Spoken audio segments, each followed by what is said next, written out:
Hi, this is Dr. Jeremiah Burkhart from Tri-Area Community Health, here to talk a little bit about some information from our Information Awareness Month, how to protect oneself from online and phone scams. So, according to the graphic here, there are many types of scams that um, people can fall victim to. So these include things like technology support scams. These individuals may pose as technology support representatives and offer to fix non-existent computer issues. These scams gain remote access to victims' devices and sensitive information. It could be something like what's called a grandparent scam. Criminals may pose as a relative, usually a child or grandchild, claiming to be in need of immediate financial support. Could be something related to like home repair scams. Criminals appear in person and charge homeowners in advance for home improvement repairs that they never intend to provide or do provide. Another example might be sweepstakes, charities, lottery scams. Criminals may claim to work for legitimate charitable organizations in order to gain victims' trusts. They may claim that their targets have won a foreign lottery or sweepstakes in which they must collect a fee in order to release the prize or give the prize to an individual. Other types of scams can involve romantic involvements. Criminals may pose as interested romantic partners. They may meet through social media or dating websites and capitalize on individuals' desire to find companionship. Finally, other criminals may pose as government employees or agencies and threaten to arrest or prosecute victims unless they agree to provide funds or other payments. Government entities, utility agencies, local governments will never engage in that kind of behavior. And if you ever do have questions, I'm going to show you a little bit how to contact those individuals directly or protect yourself. So how do we protect ourselves from these type of scams? We want to recognize a scam attempt when it is happening and in communication with the perpetrator before it goes any further. So we want to never give or send out any personally identifiable information. Never want to give anybody money that you do not know or where it's going. Do not want to give jewelry, gift cards, checks, or wire information to unverified people or businesses. You also want to be careful about what you download from the internet.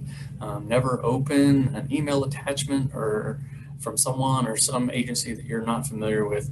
And be wary of any email attachments that get forwarded to you that you're not expecting or from someone that you trust. Another step that you can do to protect yourself is to search online for the contact information and the proposed offer. So if someone is calling you from AT&T, look up the contact, business line for AT&T and call them back directly. Ask if a person is insisting that you talk to them, ask for how do you contact them back at their office, and then check also online, does that number match up with where this person is telling you to contact them back at? A lot of these scammers are going to rely on the pressure to act quickly. So scammers will create a sense of urgency to produce fear and lure victims into immediate action. If you feel like you're in immediate danger, the best course of action is going to be to contact police if you're afraid for yourself or someone you love. And you can always ask to call a business back or a government agency back, again, at those publicly listed phone numbers that you can verify on the internet, and then try and verify whoever's calling you and trying to contact you that way.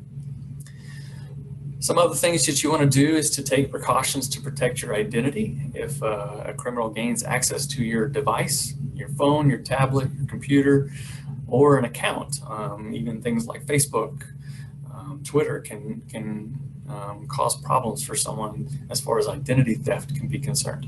So you want to immediately contact your financial institution to place protections on your accounts. You can lock down credit cards, your bank accounts, so that funds cannot be spent or withdrawn without your express consent. And then you also want to just kind of keep an eye on these accounts or your personal information, your credit score, credit reports, those things, for any suspicious activities. So one thing related to scamming that I thought was interesting was what is entitled social engineering. So many scams start from personal information that is collected from social media sites. So things like your name, your birthday, the kind of car that you drive, who you're related to, and where you live. A perpetrator, a criminal may go online and find all this information out simply from your Facebook and from Twitter and things that you post personally, or from things that your friends and family have posted.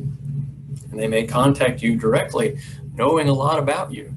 And that can be very disturbing and very scary. But it also can give a criminal some legitimacy to what they're claiming as far as a scam goes. So we also want to be very careful about what we put out there about ourselves on the internet, on Facebook, on our social media sites, so that those things cannot be used against us in some ways. So if you do feel like you've come across a scam or someone trying to scam you, there are a couple of options as far as how to report these. The FBI has a couple of places that you can report these things. There's an FBI tip website located here, tips.fbi.gov. And then there's also the FBI Internet Crime Complaint Center, IC3.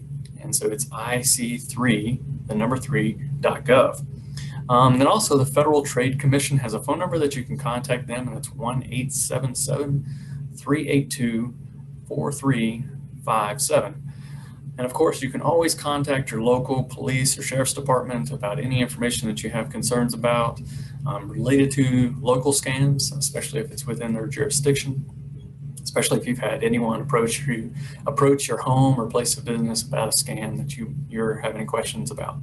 And the best thing is to report these things so that if others come across them, there's at least a report out there that, hey, this is a scam that people should be aware of. And there's lots of other options on the internet to look up about how to protect yourself from a scam. But this is just some information we wanted to put out here for our patients and our customers in our communities. So if you have any questions about anything you saw today, feel free to contact me, Dr. Jeremiah Burkhart at Tri-Area, and I can try and point you in the right direction. Thank you.